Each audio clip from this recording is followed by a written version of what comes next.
Okay, this time around we made a silly budget. The silly budget is a household monthly budget in galleons. I can see that I've spelt monthly wrong, so it's not mothly. Monthly budget in galleons of Hermione, Harry, Ron and Professor Snape. We have their income here, a fictive income in galleons. They have food, clothes, house, entertainment, transport and media, and anything left over we'd like to calculate the amount that they have left over and put it as savings. So let's try and smarten this up a little bit and then use it to make a nice pie chart or something like that. Here we have, let's make a table of this. It would be nice if the title of our table actually was nice big text. So here's our title. It's a household budget in galleons. If we select this, at the moment we actually can't see how much Professor Snape is earning because this row here, this column here is too narrow. But if we select the whole table and then go up here to format, we can ask Excel to make this nice and neat for us by telling it to auto-fit the column width. I didn't want Snape to have quite that much money. Let's say that he earns less than Harry. He earns 150. Okay, so here are the incomes that we have. Let's make a nice table around our data. Using this area up here, the borders area. Let's put a border around everything. First we'll have all borders, and then we will also put in a thick box border. Then we'd like to calculate the savings. Well, how would we calculate the savings? Well, the way that we'd calculate the savings is we'd take our income. How do I know what our income is? Well, I can look here at the column. The column name is B, and I look here at the row, and it's row 3. So this particular cell in Excel has the name B3. And if I'm going to work out how much money he has left over, I have to take the cell B3 and take away the amount he buys for food, that's for B4, clothes, B5, house, B6, take away entertainment, B7, transport, B8, and media, B9.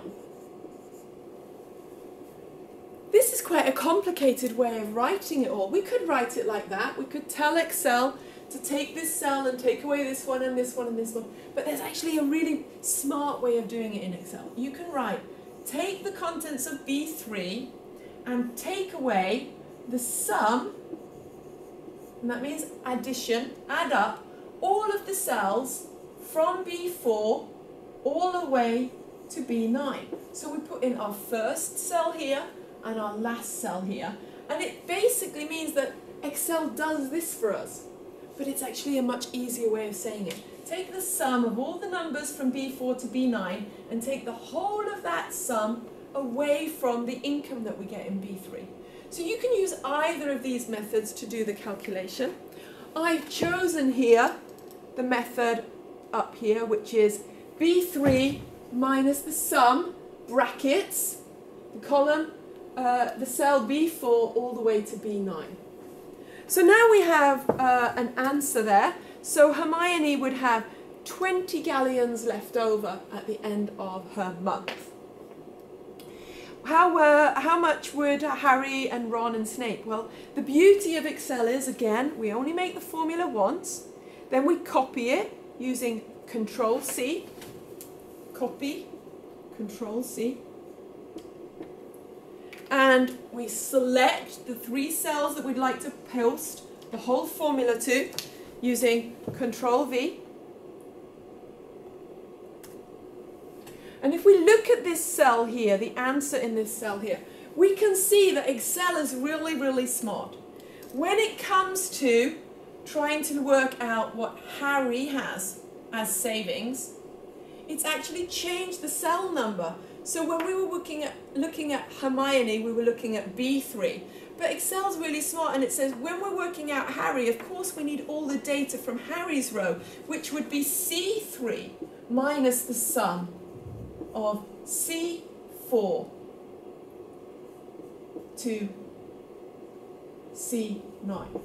And when it comes to Ron, we must be talking about column D3 as his income, minus the sum of D4 to D9.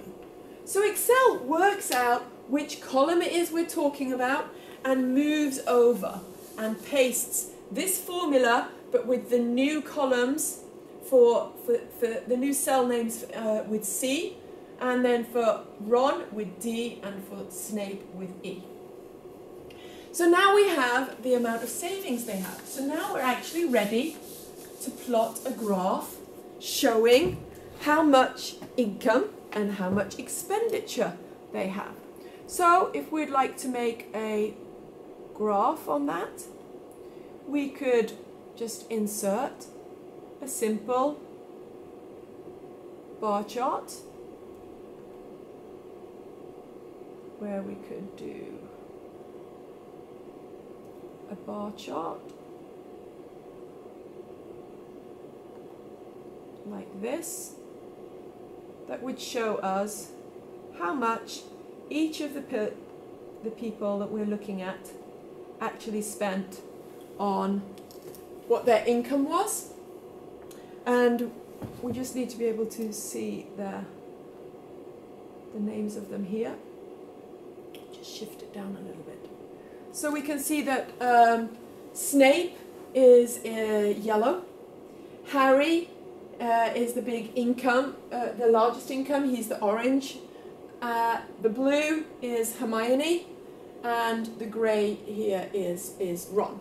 So for each of those things, we can see how much each of the people, how much, if we look here at Harry, he's got the highest income. He spends the same amount as Hermione when it comes to food.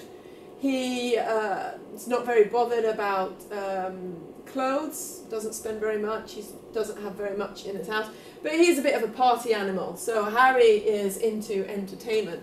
And so just having a look at this graph, we can see how much of the individuals are actually spending on items every month. Okay, that's one way of looking at a graph, but what about if we would like, and then we can also just go in here and change the title. We could give this graph a title, household budget.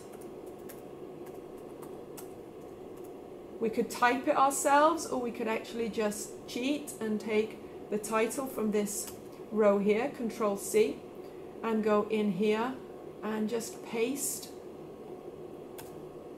our the name of the table here, on the top of the table, actually into our graph. Right, but let's say, well, okay, that was interesting, but I'm more interested in a pie chart. How much does Hermione spend? What is her income?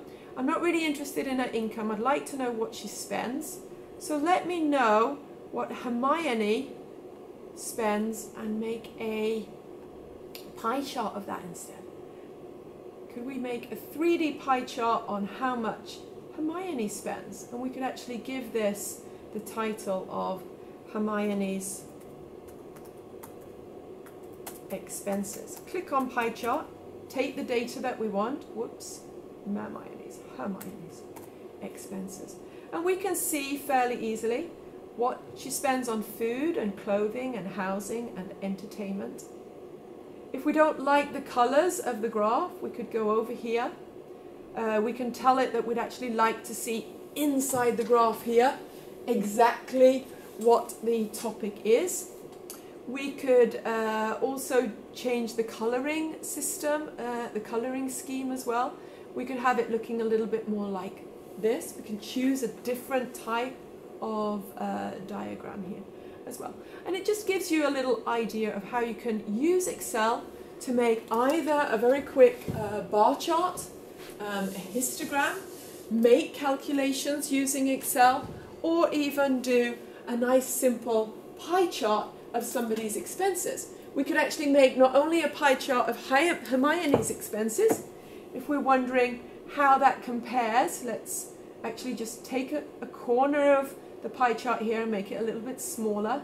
Let's put Hermione's over here, and let's make the same sort of expenses chart. Select food, also select Harry's expenses by holding down the control button as I press these, and make a new pie chart for Harry. If I press down control, I can select several rows at the same time. Let's have a 3D pie chart for Harry. And it didn't work, so why didn't that delete? Maybe I missed something there. We want Harry's food, clothes, house. We want to insert a pie chart.